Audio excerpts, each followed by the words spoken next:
हिंदी भाषेसंदर्भातील दोन्ही शासन जी.आर रद्द, मुख्यमंत्री फडणवीसांची मोठी घोषणा, डॉक्टर नरेंद्र जाधव समितीचा अहवाल आल्यावरच पुढील निर्णय।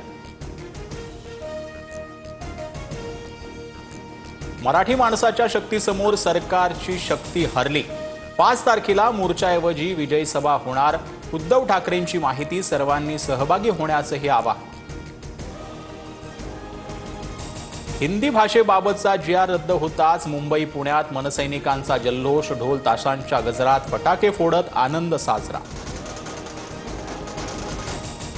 मराठी जनतेच्या रेट्यामुळेच निर्णय मागे, एकजुटीचा धसका घेतला। सरकारवर नेमका कोणाचा दबाव? राज ठाकरेंचा सवाल, तर जाधव समितीला महाराष्ट्रात काम न करू देण्याचाही इशारा। इंग्रजी हिंदी बद्दलची शिफारस ठाकरेंच्या शिवसेनेतील विजय कदम यांच्याकडूनच होती। मुख्यमंत्री फडणवीसांचं प्रत्युत्तर, तर निर्णयावरून राज ठाकरेंनीच उद्धव ठाकरेंना प्रश्न करायला हवा, फडणवीसांचं भाष्य।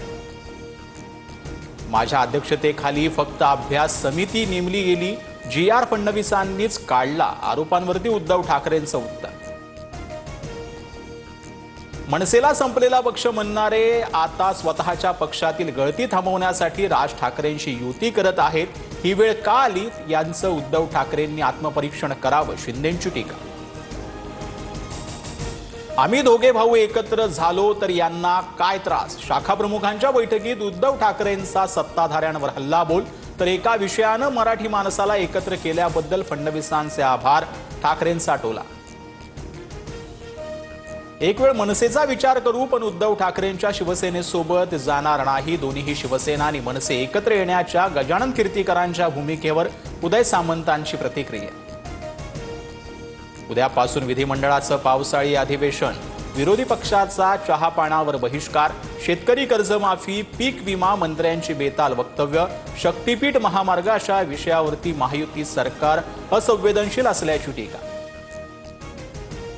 जरांगे पाटलांकडून पुन्हा आंदोलनाची हाक, 27 ऑगस्टला अंतरवालीतून निघायचं आणि 29 ऑगस्टला मुंबई गाठायची, आता रणभूमीत उतरायचं, जरांगेंची मोठी घोषणा। संदीप क्षीरसागर आणि दोन्ही आरोपींचे सीडीआर काढा, घटनेवेळी क्षीरसागर कोचिंग क्लास परिसरामध्ये होते।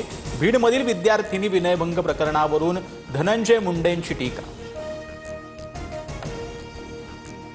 नितेश राणेंनी सुनावल्यानंतर भरत गोगावलेंची माफी, नारायण राणेंवरील वादग्रस्त वक्तव्यावरून दिलगिरी व्यक्त, कौतुक करताना अनावधानानं वक्तव्य केल्याचा गोगावलेंचा खुलासा, सूत्रांची माहिती। इंदापूरच्या बेलवाडीत तुकोबारायांच्या अश्वाचं दुसरं गोल रिंगण थाटात, नयनरम्य सोहळा पाहण्यासाठी वारकऱ्यांची मांदियाळी, विठोबा रखुमाई, ज्ञानोबा तुकाराम जयघोषानं आसमंत दुमदुमला। संत ज्ञानेश्वर महाराजांच्या पालखी रथाचा फलटण बरड येथे विसावा, माऊलींच्या पालखीचा सातारा जिल्ह्यातील शेवटचा मुक्काम, उद्या सोलापुरात आगमन होणार।